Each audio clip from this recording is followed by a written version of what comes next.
to the Chai Academy after short hiatus, and welcome to the Chai Center.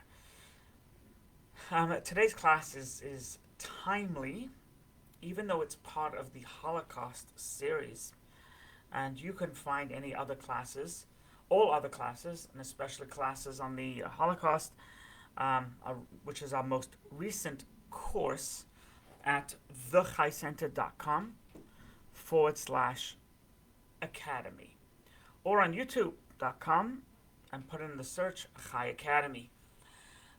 The reason why the Holocaust Revisionists course, today's class, today's discussion, and I call it discussion because feel free to comment if you so desire, is because it's happening a lot. It's happening a lot. Revisionism in general is very dangerous, but Holocaust revisionism is very dangerous for Jews, and there's a reason for the revisionism. In fact, just yesterday, I believe, Congresswoman Rashida Tlaib, she from Michigan, so she had a fundraiser recently, and one of her big donors is a major Holocaust revisionist, which is vile and evil and wrong. And so it really is timely about Holocaust revisionism. So let's start. So I think more than any other event in history was the Holocaust discredited anti-Semitism. Because if you think about it, before 1945, nobody had any compunction or any reservation about being anti-Semitic. It was in vogue. It was in fashion, right? But and the revelation of what happened, the gas chambers, the killings, the killing fields, the Babi Yars of the world had basically made anti-Semitism so odious and so perfidious, is that it quelled it for a little bit. But how does the anti-Semite still get his message across?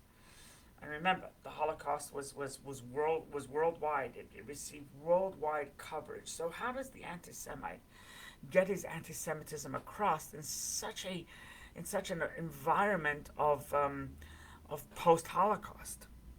So it was done cleverly, and they're both ways. It was done cleverly, and it was done in two ways. Both ways are just as alive today as it was in 1945 when the Holocaust had just concluded. The first way was to say, I'm not anti-Semitic. I am not anti-Semitic. No. Those poor Semites, those poor Jews. But I am anti-Zionist.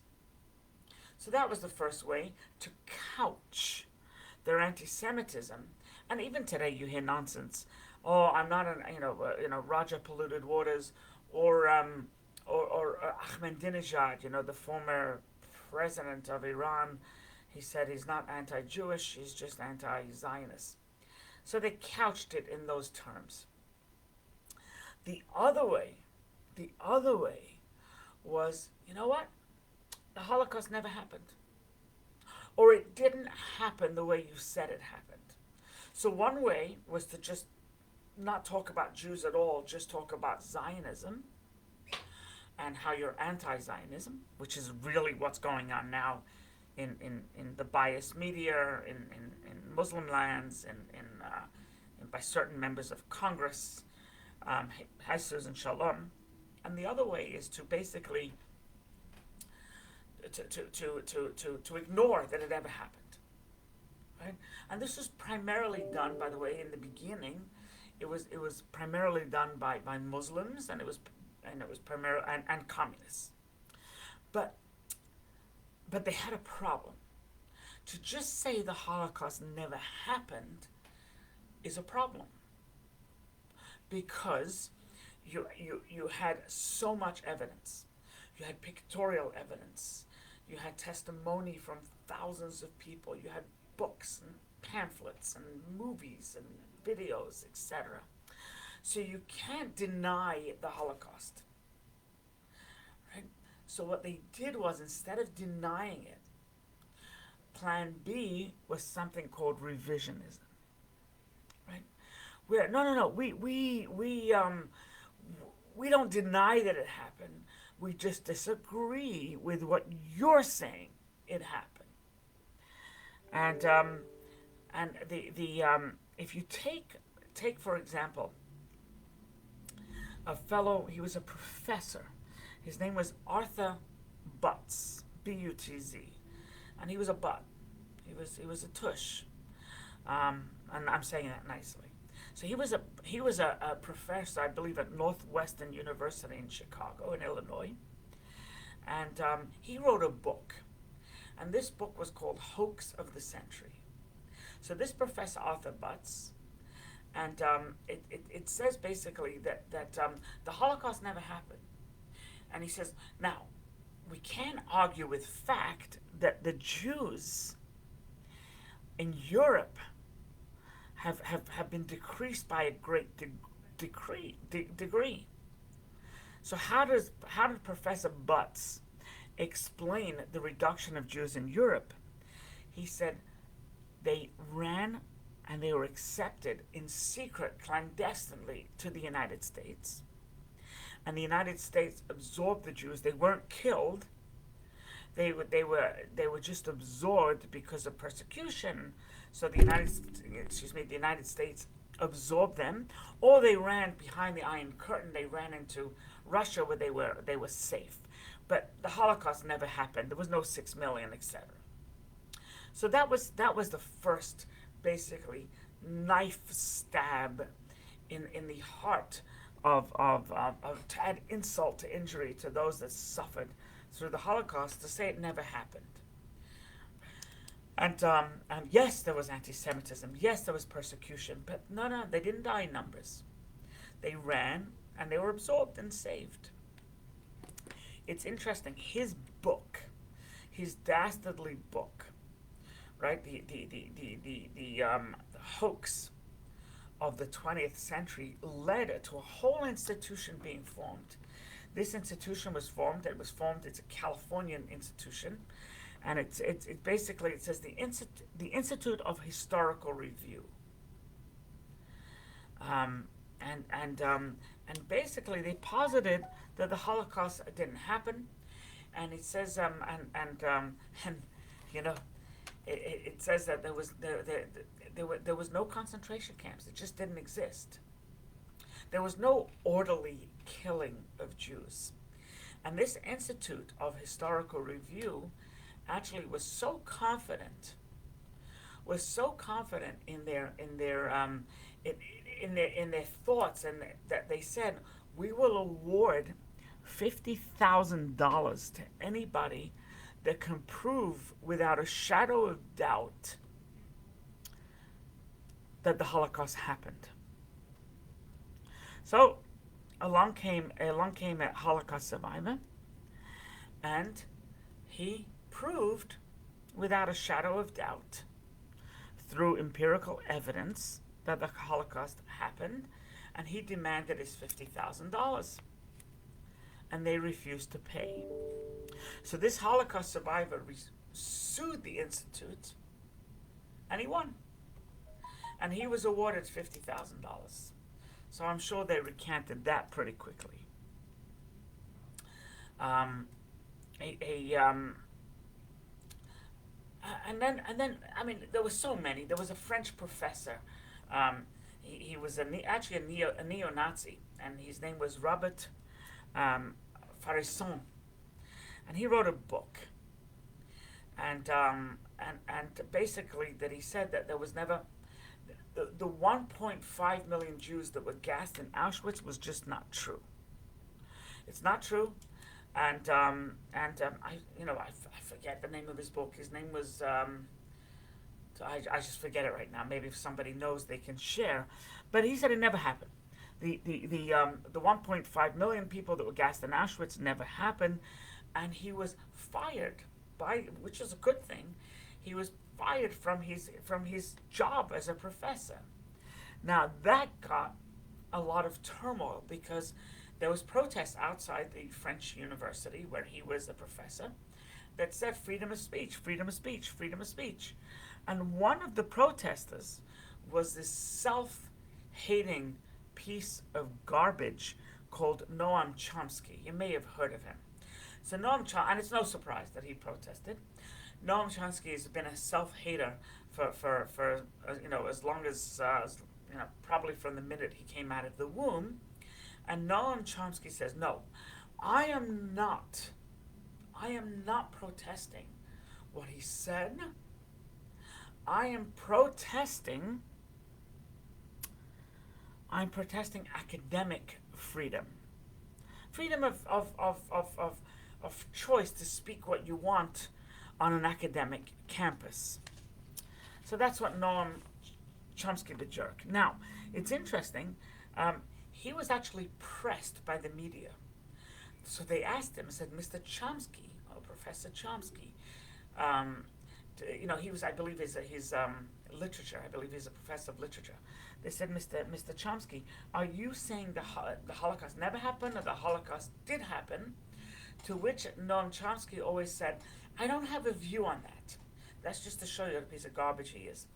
So he was protesting academic freedom, but he refused to take a stand on so he said, I don't have a view. I don't have a view on this. Now, the Baruch College is named after a very, very wealthy and astute individual, a Jewish man, and he said, freedom, and he said something which is basically an answer to Chomsky. The freedom of speech is fine, but not when it distorts the facts. You can have freedom of speech, but when it flies in the face of historical fact, then that's no longer freedom of speech. So Noam Chomsky was actually defending lies. And unfortunately, there were lies that really poured salt on the wound of Jews and Holocaust survivors. So neo-Nazis like this French professor and other neo-Nazis, they started to come out with more and more revisionism. But it's to the, not even the discriminating mind, to the simple mind, to the elementary mind. If you look at this stuff that they're revising and they're revisiting, it's very clear. It's very clear. If you just read between the lines, it's not that the Holocaust never happened. It basically, they're pointing fingers that the Jews deserved it. They got involved in politics. They aligned themselves with the communists. They were Karl Marxists. They followed Karl Marx, and they were the Trotskys and the Bolsheviks. And they started out with Hitler, and they started out with Russia, and they started out with Stalin, and they deserved it. They absolutely deserved it. So they couldn't even hide their true hate, but they basically they couched it in excuses for the Holocaust. One of the most famous cases, and actually became a Hollywood movie, and I've actually heard her speak. One of the most famous cases of Holocaust revisionism was in 1993. There was a professor in Emory University. Her name was Deborah Lipstadt. Now, I met her because she spoke. She wrote another book.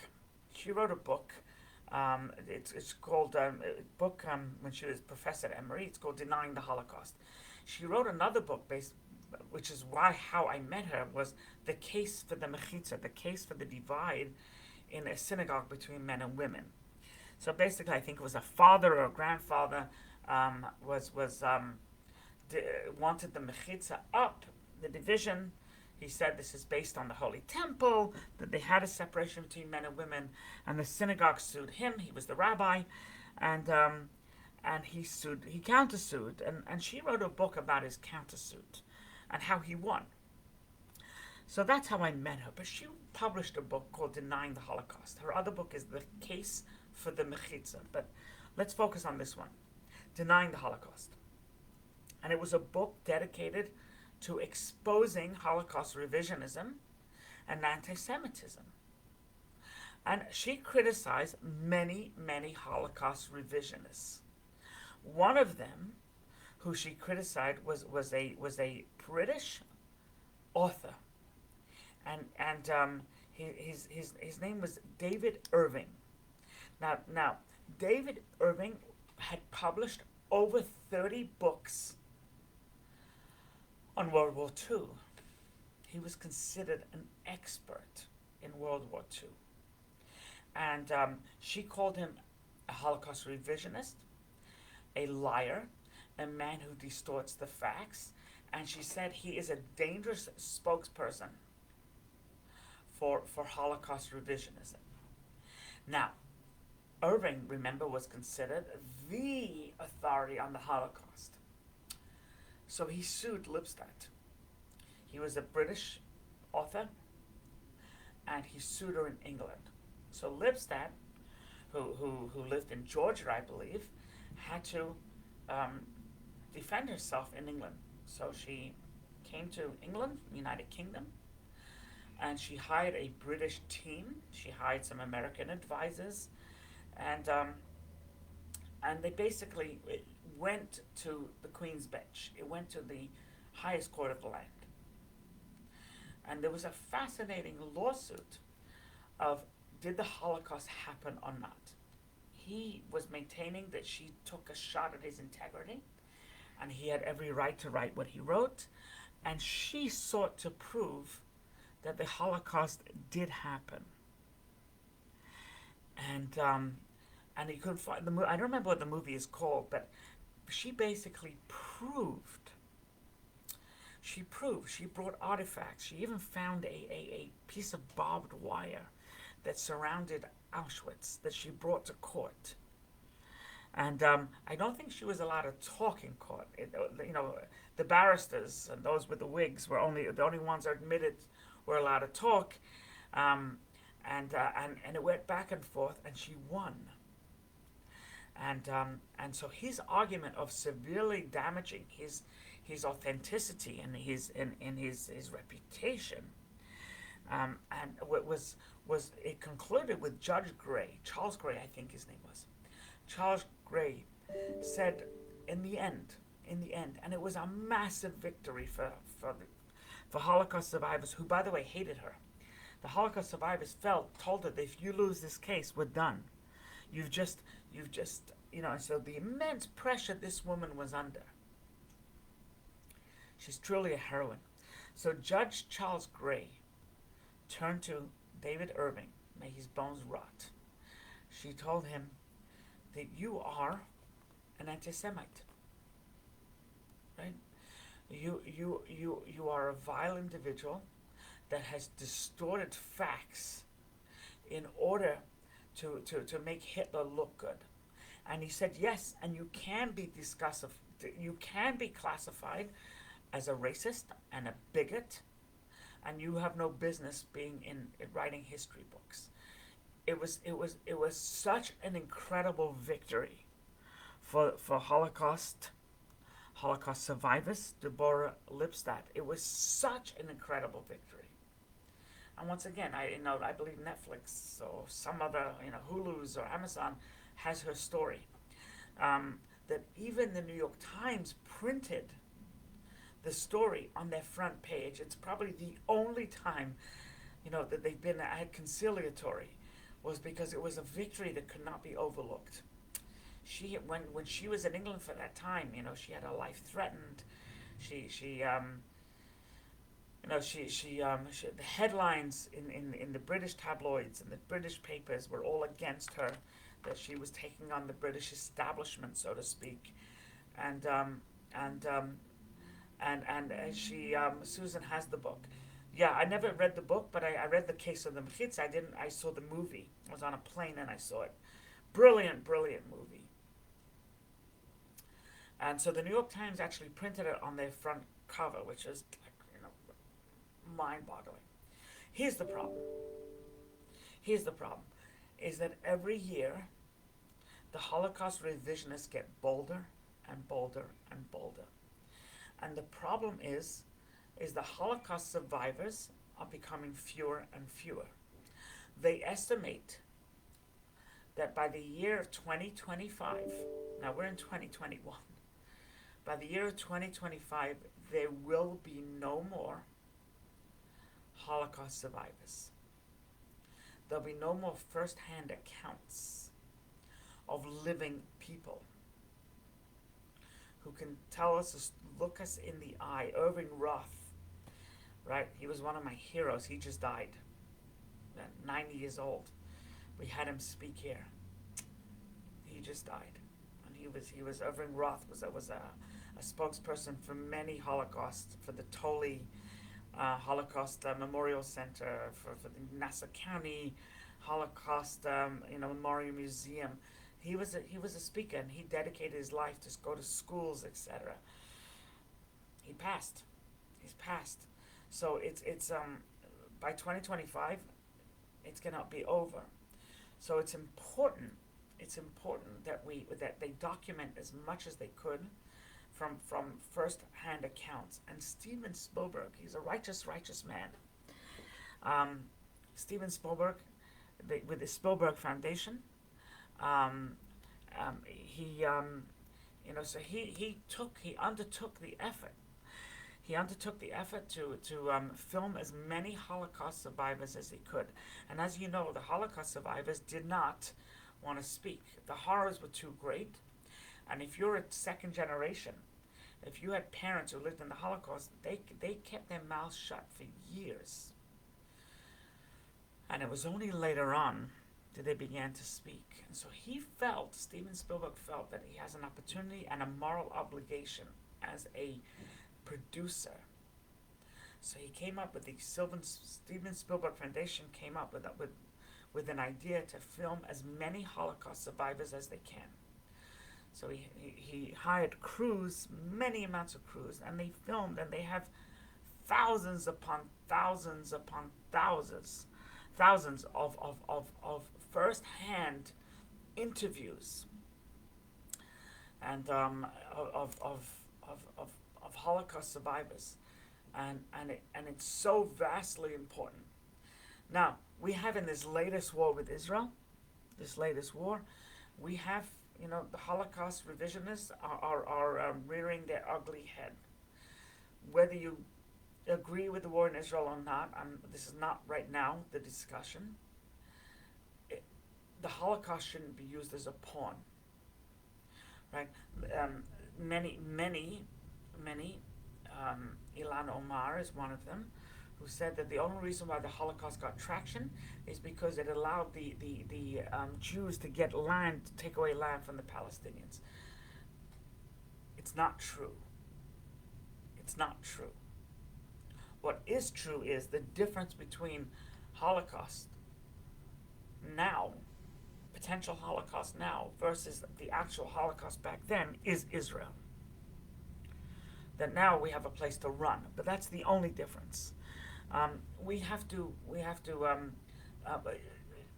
Israel or not, whether you're a Jew hater, whether you're an anti-Semite, or you're an anti-Zionist, has nothing to do with the Holocaust. The Holocaust happened. The Holocaust, if you want to say there was 5.8 million versus 6.2 million, I'll give it to you. But if you want to say it never happened, or if you want to say that these people were not killed and were not, then that's where we part ways. That's where we part ways. You don't have to take my word for it, right? Go on Netflix. Go to the History Channel. You check out, Einsatzgruppen, the Germans that were tasked with destroying Jews, right? The originators, the precursors to the SS. Just look it up. Look it up. It happened without a shadow of a doubt. And if you are denial, thank you so much. If you are a Holocaust revisionist, defriend me immediately, or I'll defriend you quicker than the New York Minute. It is absolutely a disgrace, and it is the people that died and the people that survived and had to live with those nightmares have to hear you, an upstart, say that you don't believe that the Holocaust happened. I say, go to hell. Do not pass go. Do not collect 200. Just go to hell. What an insult. Um, we will talk more about the Holocaust. Never again. We still have to discuss that. And God should protect all good people. And let's try and live in a world where we can view it from a historical perspective, not from biased lies. Shalom.